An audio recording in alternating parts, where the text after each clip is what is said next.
Today, we are going to find out what effect the height of your action has on your tone, so stick around.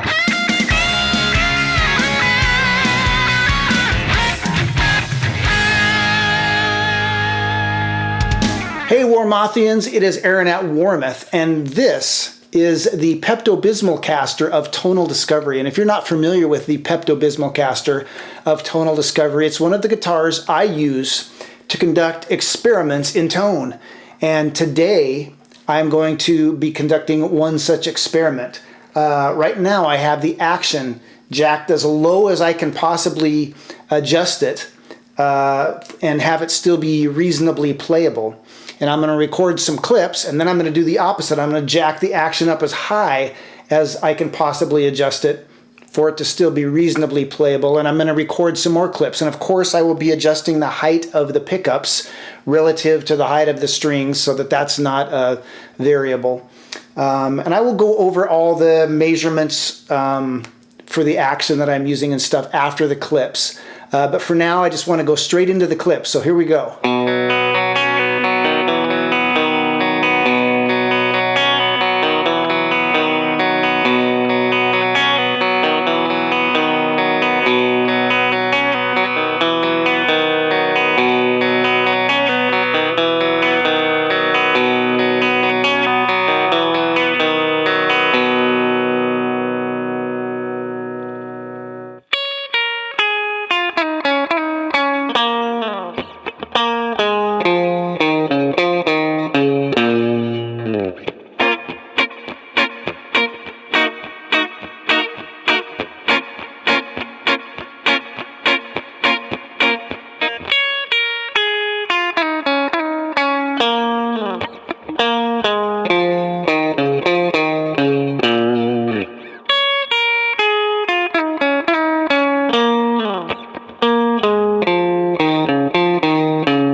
And there you have it, more or less. That was a fun experiment that confirmed some things that I kind of already knew just from years of playing. But before I start talking about that, let me rattle off these dimensions for those of you who enjoy this kind of thing. On the low side, and before I do this, I'll say that yes, I know that some people like their action even lower than I set it, and some people have their action even higher than I set it, but we're going to eliminate the extreme ends of the bell curve, and I went with a moderately low action and a moderately high action.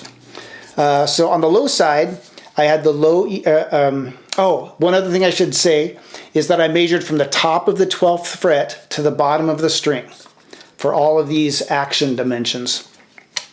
Okay.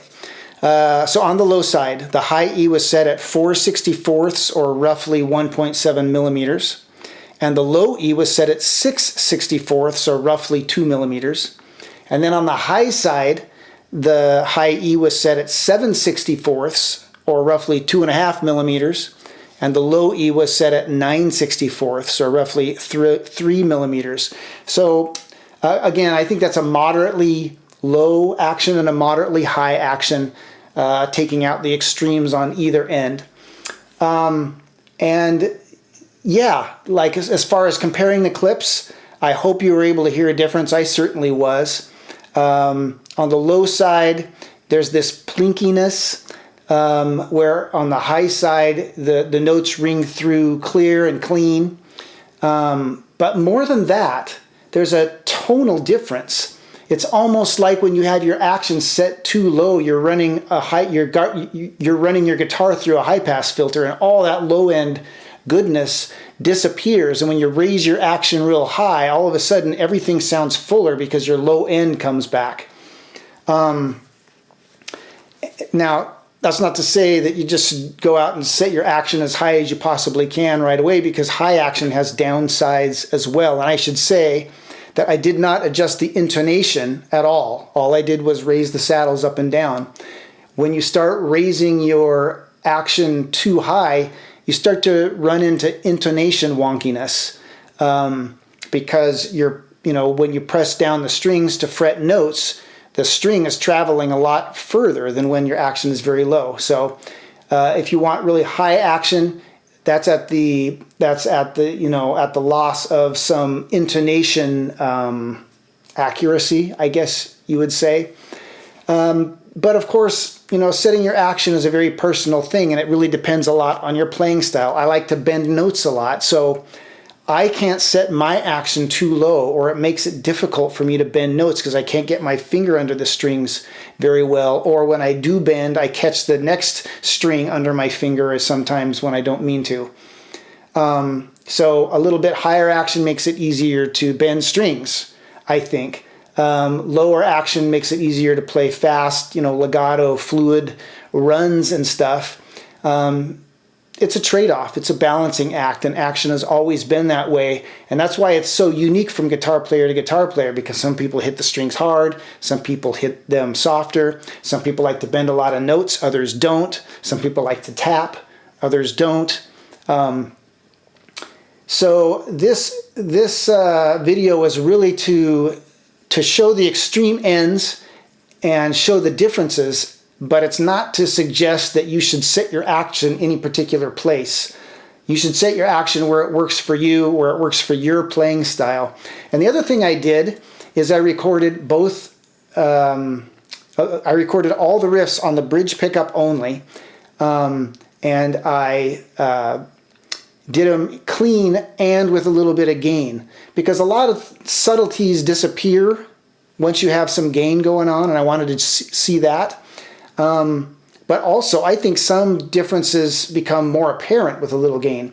I heard the difference with or without gain, and I'd be interested to see what you heard, and also how you like to set your action. I have a sneaky suspicion that for most people, medium is the best. And isn't that funny how that's true across so many things? You have all these, in the guitar world and in the world at large, you have all these extravagant things on one end or the other, but it's funny how medium seems to always be the best for the most people. Anyway, like I said, I'm curious to find out what you heard, what you think, and where you set your action. So put all that stuff in the comments. And if you have any more questions about Warmoth parts, make sure and check out our website or give our customer service reps a call. And until next time, keep on picking.